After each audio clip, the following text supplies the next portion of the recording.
Everybody and anybody, if you ask anybody who has been to school to talk about his teacher on this World Teachers Day, you'll find we talk about very many teachers. Sincerely speaking, the first teacher I remember was Mrs. Conchella. I can remember Mrs. Conchella, Mr. Ole Segendo, and Mr. Ole Pasha. That was at DEB Primary School. No, that is a PBS Primary School, Kajiado. I also remember a teacher like DEB. We had Barasa Mate. We had, yeah, when I was in DEB, Luandate DEB, you'll not believe it. The head teacher was called Mr. Matiangi. Yes, same spelling, same pronunciation. I don't know whether it is the same meaning, because I don't know the meaning of Matiangi in Luhya. But my headmaster in Luandeti DEP 1972 was called Mr. Matiangi. Then from there we go to Bagathi Road Primary School. There are very many there. Moses Moreithi. There was a deputy head teacher who was also called Mr. Moreithi. Actually, if you are watching this and you have ever been to Bagathi, it is Moses Moreithi who changed the system and started 7A1, 7A2, 7A3. That was in 1974. Then Nairobi Technical, and of course Bungoma High. But this particular one, I want to talk about one teacher who is very unique throughout my school life. Rarely do you meet, it is very rare to see somebody praising a teacher whose subject you used to be among the last. Well, in this episode of Teacher Extraordinary, I want to remember Mr. BHANOT. He taught me chemistry in Form 2, Form 3, and Form 4. I would not be surprised if I was the last one in the chemistry class in my stream, if not the whole class. He is not the one to blame. I said he started teaching us chemistry in Form 2. But in Form 1, we used to have a teacher, a chemistry teacher who was called Sam Luceno. Sam Luceno was our chemistry teacher in Form 1. I'm distantly related to him. People say I'm related to everybody. I'm distantly related to Mr. Sam Luceno. I knew that many years later, because Mr. Sam Luceno is in the same family. There's a lady who used to work for KBC TV, which when it was called VOK, she used to be called Edith Luceno. So those Lucenos are related to the lady who brought me up. They are related to the lady who brought me up. And somebody may ask, why are you taking your stepmother's relatives to be yours? Well, you have never been brought up by your stepmother, because you'll find that her relatives are more visitors to your home than your mother's relatives. And when they come, they call you, hi Kuzo. So Sam Luceno is the cause for my poor performance in chemistry. If you look at my report forms and even my Form 4 certificate, I think okay, there are some gradings you can never know. For example, if someone writes that you got a D- in chemistry in 3, how can you differentiate the time when you got 15% and 17% and 19%? They're all D minus, isn't it? So, but if you look at all the subjects I did, even from Form 1 to Form 4, 9 of them, I think chemistry I performed worst. I performed worst because of my cousin Sam Luceno. And the reason was that Sammy Luceno used to call himself Sam, not Sammy, Sam. Sam Luceno studied up to primary in Kenya, and secondary up to bachelor's degree in science, he went to America. So he came to Kenya with a very strong American accent. And you know, those are the years that when you are wrong, you'd be beaten by the teachers. Corporal punishment was there. Uh, so he came from the American system, and the American system, there was no corporal punishment. He would ask you a question. When you answered wrongly, he said, you stand at the back of the class. You go stand at the back of the class. So you see the last desk, you go and stand behind it. There was no any other punishment. There was no beating up. There was no cleaning of class. There was nothing. Just you fellow, you fellow. Yeah, I used to say, you fellow. What's this or this or this? You say, even if you know it, even if it is the simplest question, some of us who are cheeky say we don't know. Then he say, you go stand at the back of them. And he used to have a kiko. He used to have, and you go stand at the back. So we used to laugh at his American accent, and you know those are the days of James Hadley Chess. So when Mr. BHANOT came in Form 2, we was already poor in. I was already poor in chemistry, and I don't know. It is quite impossible to know who was the very last person uh, in chemistry in our stream, stream B, or even it is very hard to know who was poor in chemistry in the whole of the candidates for 1979. But I would not be shocked if I were the one. Now, considering the fact that overall I was a quarter, the cream quarter, and then when you come to chemistry, I was 90 something there. So you can see how poor I was. Mr. BHANOT took over chemistry from Form 2, Form 2B, 3B, and 4B. But I'm very sure that if it was being counted, I'll not be shocked if I was number. I was in the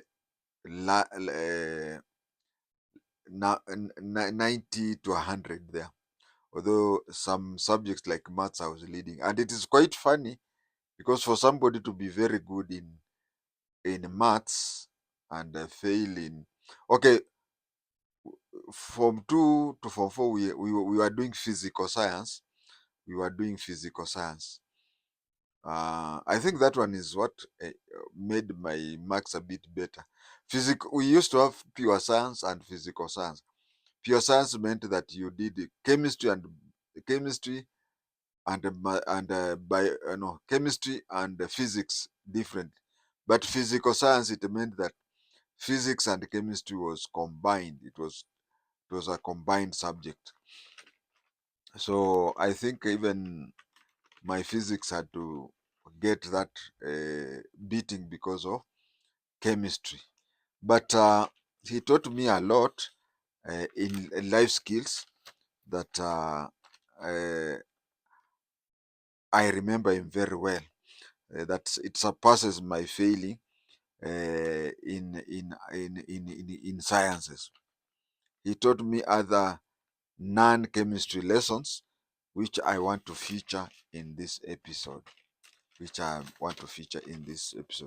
And as I've said, and I'll repeat, it is quite hard to praise a teacher whose subjects you are among the last 10%.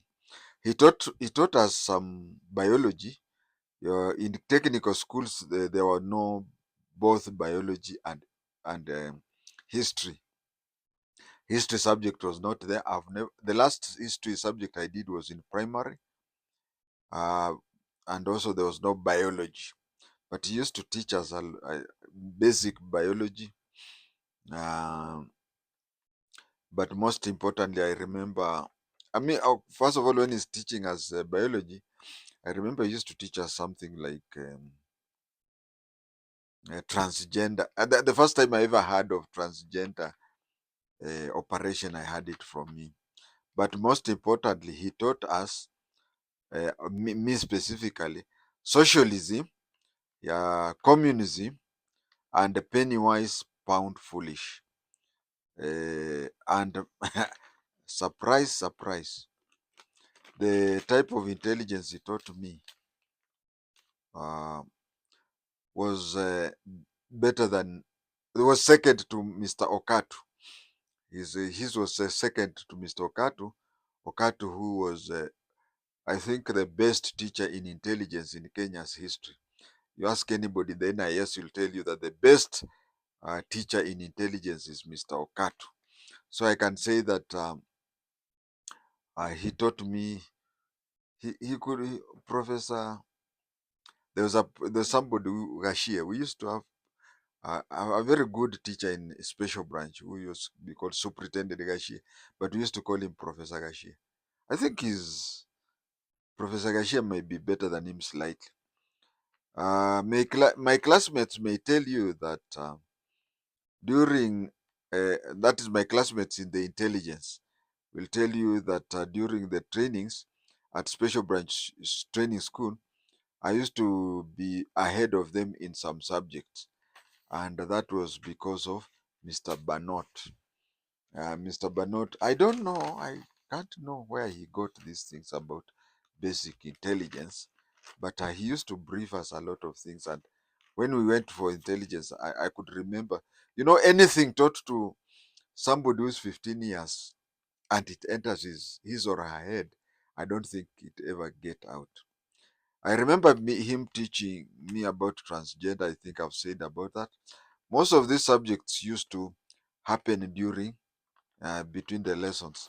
You'll find that in many student life, there are times when a teacher finds time to talk about life skills.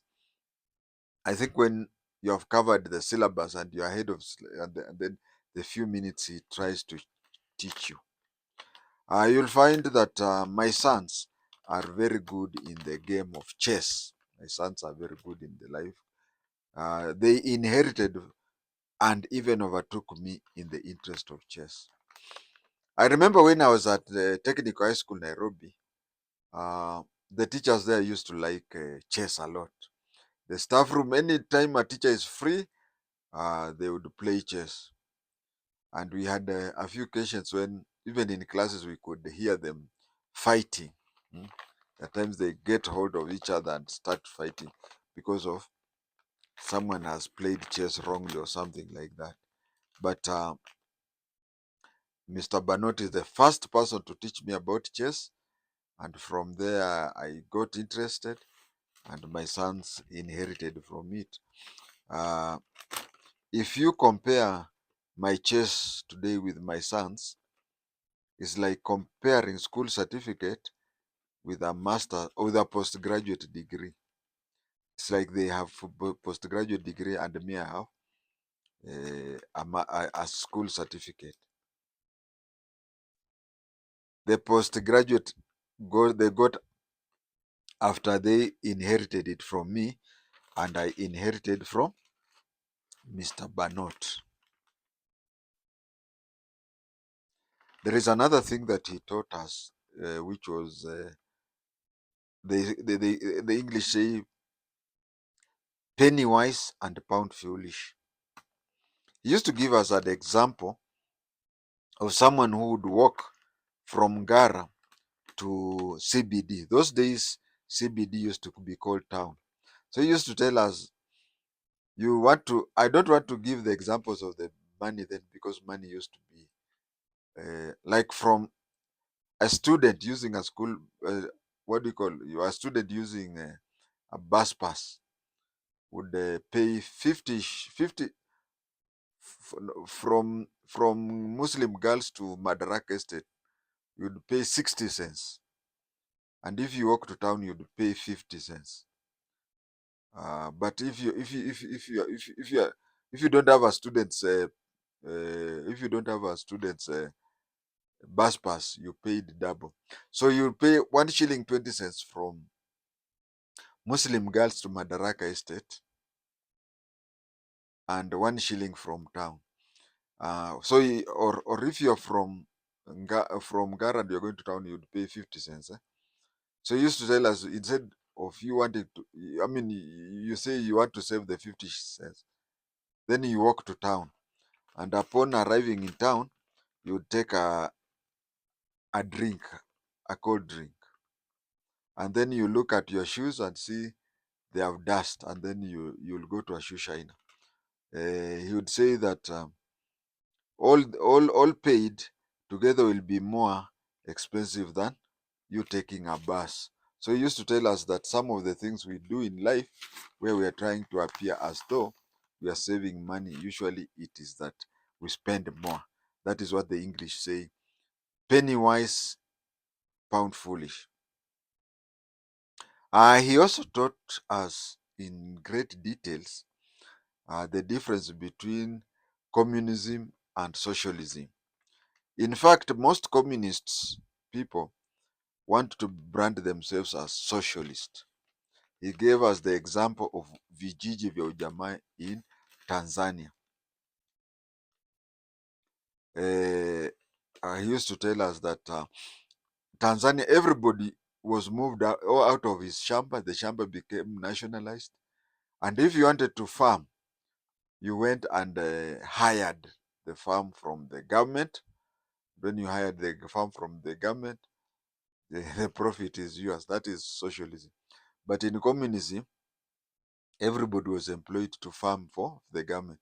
If you farm there, the produce belongs to the government, and you are given uh, just enough to feed you. He told us how, for example, if you wanted to get a new pair of shoes or a new pair of trousers, uh,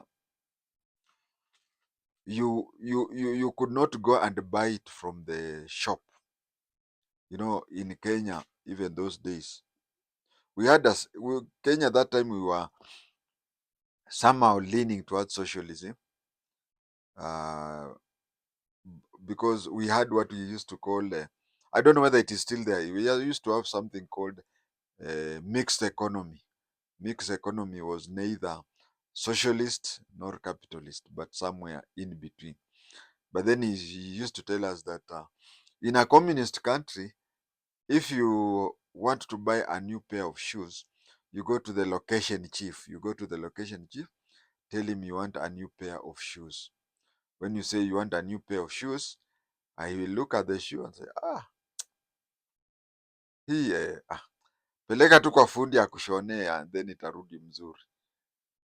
Or you, if you wanted a new pair, you say, but you have 3 pairs, you don't need 12. So if the chief is convinced, he gives you a certificate, which you now go to the shoe shops and buy a new pair of shoes. Uh, so that is how he used to teach us. And when I went to the intelligence school, people are shocked that I knew a lot of it, more than an ordinary student, not knowing that from Form 2 to Form 4, he was teaching us that. From what he taught us, I came to a conclusion that capitalism is the best type of government. Okay, this is not what we have in African countries. It's not the capitalism that we have in African countries, because the type of capitalism we have we practice in Africa, especially by those in authority, is bad. That is grabbing. But pure capitalism, it is good because it encourages people to work hard to get more. Um, he convinced me, and I'm still convinced, that capitalism is the best type of the government. I remember him teaching us about transgender operation. Most of these subjects happened during the classes. That is when he used to teach us. And he used to teach us a lot of things, left, right, and center. And that is how we benefited a lot from him. The little biology that I know and whatever. There are too many things to be spoken because some of him I don't remember. And that is how I want to celebrate him. I don't know where he is, but he was very the age. If imagine somebody who retired from civil service around 1980. So in 1980, if you remove 55, uh, that is he was born around 1925. So if he's still alive, he must be very old. But he's somebody who used to give a lot of encouragement, and he used people. When you talk of extracurricular activities or something, most people think of running and whatever. But then even current affairs, he used to teach a lot, and the word okay, the word I was looking for was Cold War. He is the one who taught us a lot of things in the Cold War that I came to know of them before even joining my A level, and also before even joining the police or even before joining the intelligence. With that, I have so many people to I have so many teachers to hail them. But on this uh, annual World Teachers Day, he's one of the people that I will celebrate. Mr. BHANOT, chemistry teacher, Technical High School, Nairobi. Thank you.